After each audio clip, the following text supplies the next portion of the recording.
membaca doa dulu ya. Ketua kelasnya siapa di kelas ini? Ibu. Oh, Badia. Oke, silakan Badia pimpin doanya. Oke teman-teman, sebelum kita mulai belajar, alangkah baiknya berdoa terlebih dahulu. Berdoa dimulai.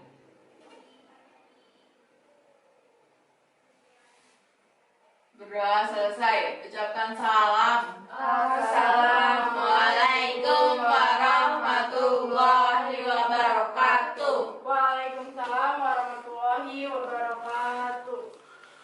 Oke, jadi ciri-ciri jamur itu yang pertama itu organisme eukariotik yang sudah mempunyai membran inti sel. Yang kedua itu dinding selnya terdiri dari zat kitin. Yang ketiga memiliki cadangan makanan dalam bentuk glikogen. Nih, biasanya cadangan makanan itu tersimpan di sini. Terus yang keempat itu bersifat heterotrof. Dia itu dapat hidup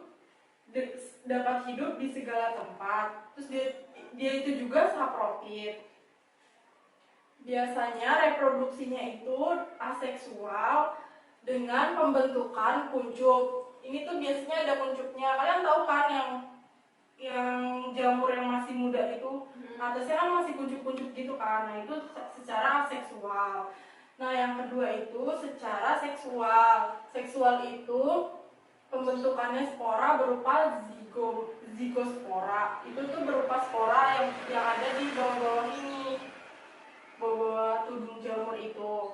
Dan yang terakhir itu habitatnya di tempat lembab. Jadi biasanya itu jamur itu ada yang bisa dikonsumsi, ada yang juga nggak bisa dikonsumsi. Contohnya jamur yang bisa dikonsumsi itu adalah jamur tiram, jamur kancing, jamur kuping, dan lain sebagainya. Sedangkan jamur yang tidak bisa dikonsumsi itu biasanya hidup di hutan-hutan belantara. Oke, selanjutnya ibu akan menampilkan sebuah video. Kita lihat yuk. Yuk.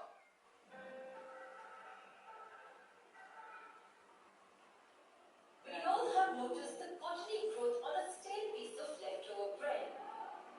It happens with many food items, but they're left open, especially in moisture. But have you ever wondered why? What exactly gets this cotton-like substance here? What is it made up of? Well, the cottony growth is nothing but a set of live cells. Yes, these are living cells, and this fact is more than enough for us to study them. By now you must have guessed the name of these organisms. Yes, I am referring to the fungi. Fungus is usually a broad term used to cover many organisms together. The group consists of microscopic as well as macroscopic organisms. What do we mean by this? Microscopic means those which can only be observed under the microscope. So the cottony growth that you find on stale bread can be included in this category. On the other hand, macro means huge. So those which are big enough to be observed with naked eyes are macroscopic organisms. Which organisms can be considered as an example of this type? Well, mushrooms and puffballs can be included in this category. Let's talk about the microscopic types first. These being too small, what do you think will be their structure? Do you think it will always be unicellular?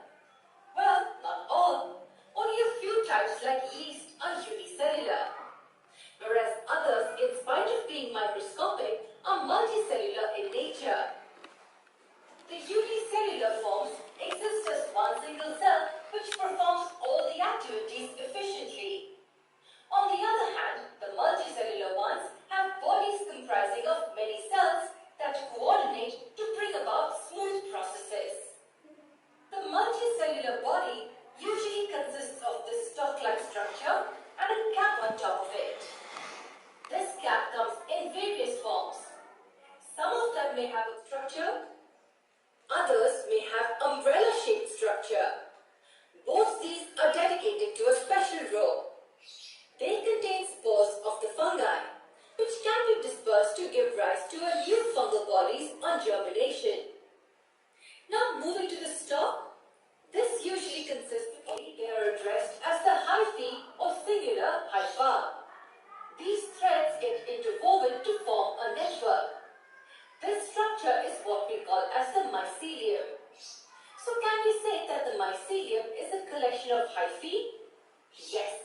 Now, one more important question that pops up here.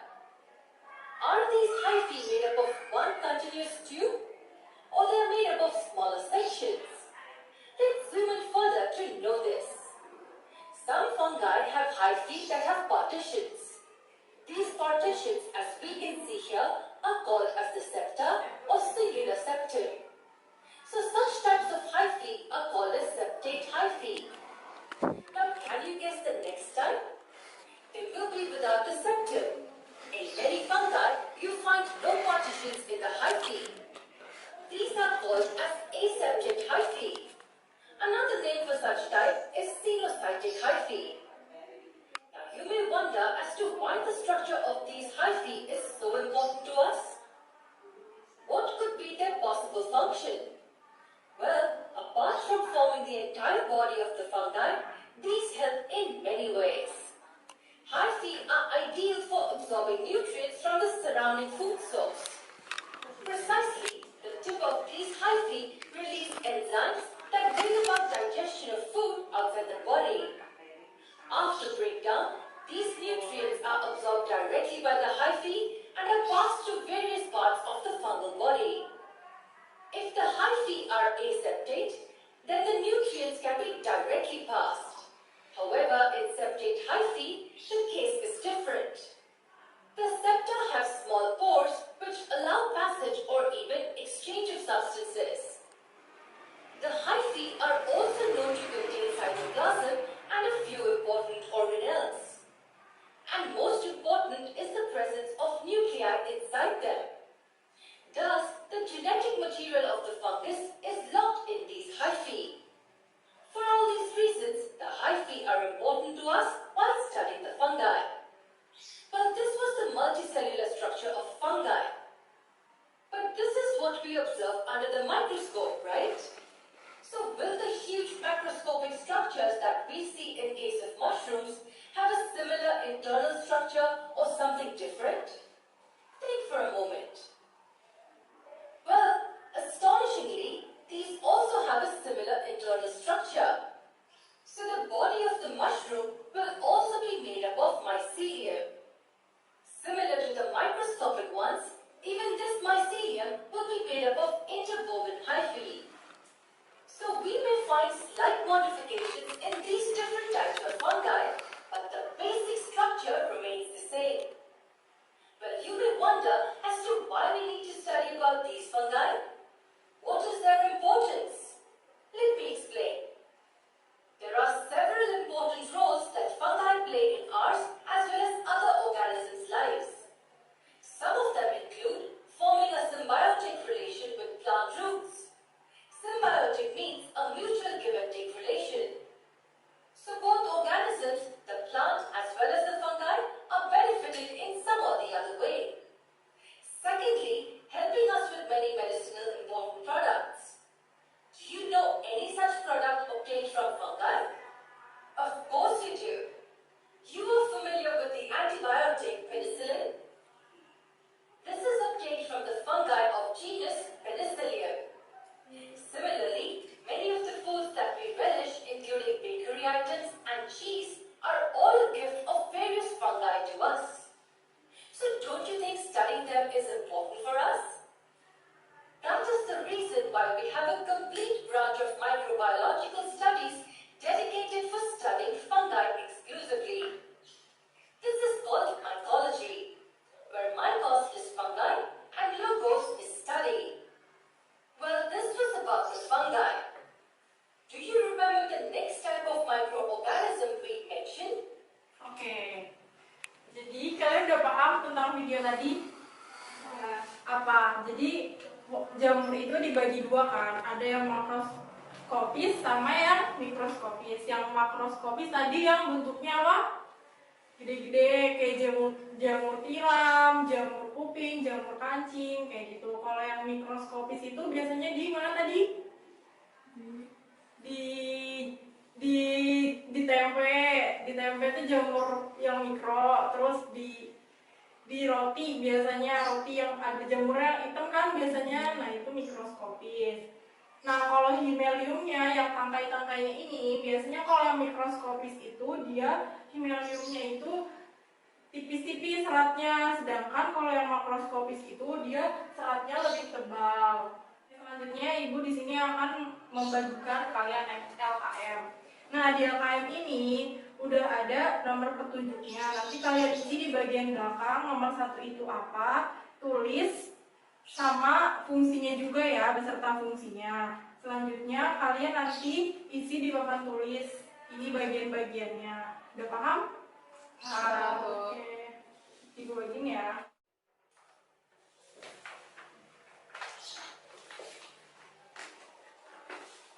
Nanti kalau ada yang belum paham bisa tanyain ke ibu ya. Waktunya 5 menit mulai dari sekarang.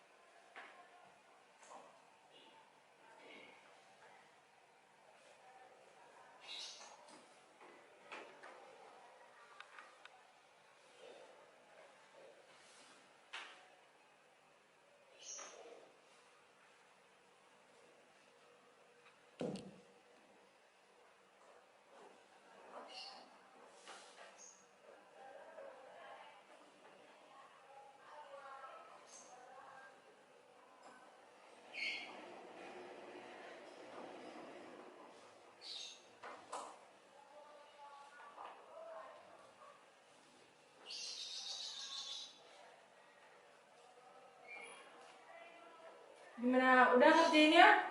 Udah. Sekarang kita akan memberi petunjuk bagian-bagiannya. Nomor 1 itu kira-kira apa, yo? Siapa yang mau mengerjakan nomor 1? Serius.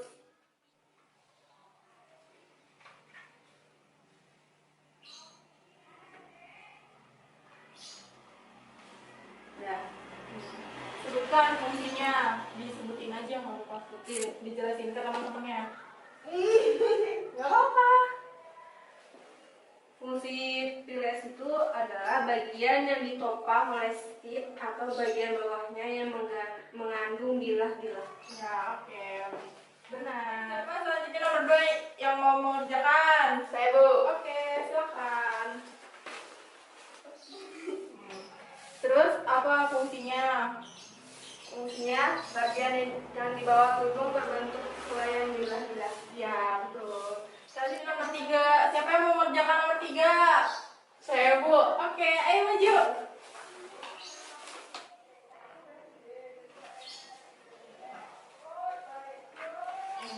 Sudah, Bu. Terus fungsinya apa? Nulis itu.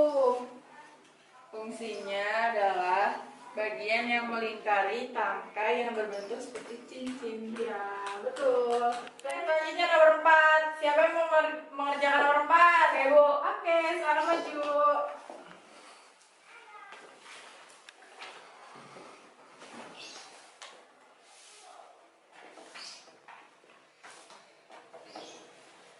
Apa step itu? Step adalah tangkai yang tubuh tegak menopang tudung. Oke, benar.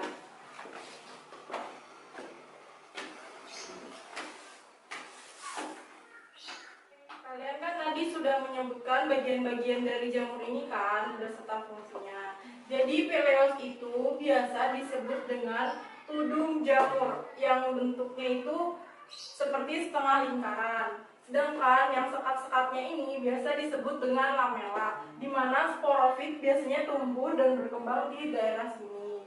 Selanjutnya itu ada tape atau biasa disebut tangkai dari jamur. Ini tuh dia bisa membawa air dari akar menuju ke bagian tudung. Selanjutnya yaitu ada cincin anulus. Ini tuh biasa ada di jamur yang hidupnya di hutan-hutan. Ada juga yang hidupnya tidak di hutan.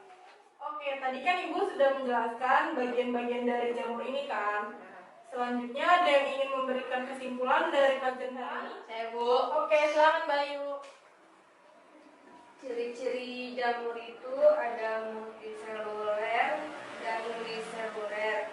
terus ada eukariotit, terus ada terdiri dari benang halus atau hifa, terus ada heterotrof, tidak bisa membuat makanan sendiri, terus ada dinding sel, kitin, terus habitat di tempat hidup, tempat lembab, dan reproduksi generatif dan vegetatif. Oke, terima kasih Mbak Ayu. Ya. Ibu akan sebelum kita mengakhiri pelajaran hari ini, Ibu akan memberi kalian tugas. Buka LKS-nya halaman 1. Di situ ada tugas mandiri. Nah, kalian kerjakan di buku tugas. Kemudian minggu depan dikumpulkan di meja Ibu. Ya. Paham semua? Paham. Oke. Masih semangat kan? Masih. Jangan sampai batal ya puasanya hari Enggak ini. dong. Oke, dulu cukupkan untuk materi hari ini. Kurang lebihnya mohon maaf. Wabillahi taufiq wal hidayah. Wassalamualaikum warahmatullahi wabarakatuh.